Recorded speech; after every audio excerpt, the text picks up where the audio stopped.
Does this look okay? No? Someone keeps bending my face. What? Yeah. It what?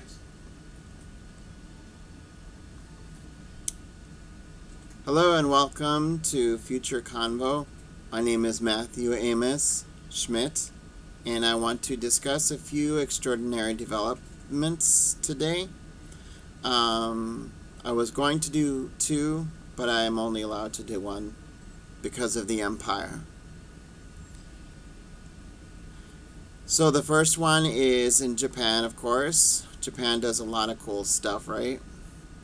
We may have already gone over this, actually. It seems like I'm always talking about them. Maybe we should let them do all of the world studies from now on. But researchers there have been studying a compound called IU1. The findings are remarkable.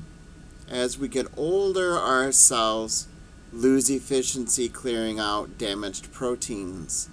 So you can think of it like a room that gets messier. If it's never cleaned, it doesn't get organized, things get busy. 5 years later, and you're like, oh my God. So the cellular clutter is one of the main drivers of aging, apparently. So according to this research. So what IU1 seems to do is strengthen the cell's two main cleaning systems, the proteasome and autophagy. So that second one you probably hear a lot when you're amongst those discussing fasting, medical fasting. So with those two systems working together more effectively, muscle weakness decreases. Cells function better, and in theory, our healthy lifespan is extended far beyond what we can imagine. Some projections are suggesting even several centuries longer. So that's only half of the story, though. Another team of scientists have been investigating a protein called HMGB1. So this is the year of the protein. This protein acts almost like a messenger of aging. It spreads decline throughout the body as we get older.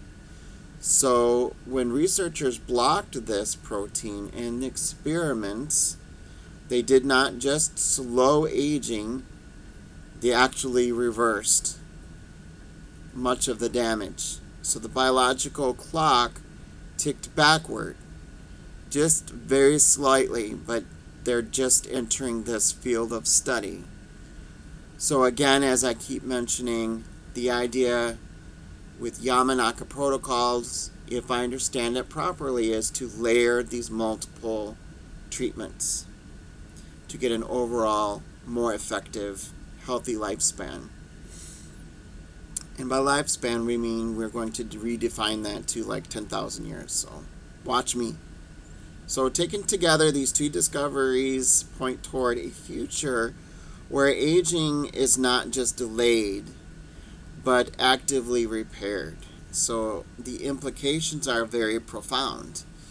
I don't really believe that this is going to impact the planet. I think that is all hype anyway. Yes, you don't pollute the planet, but I think that the overpopulation thing is a total myth.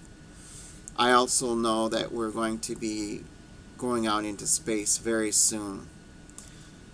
Like, the flowers that they release their seed into the air. That's going to be the human race. Pretty gross, right? So I would like to ask you, if you could live just a little bit longer, what would you do with that? What would you do with that gift? Let me know in the comments below. I'm very interested to know what you would think about that.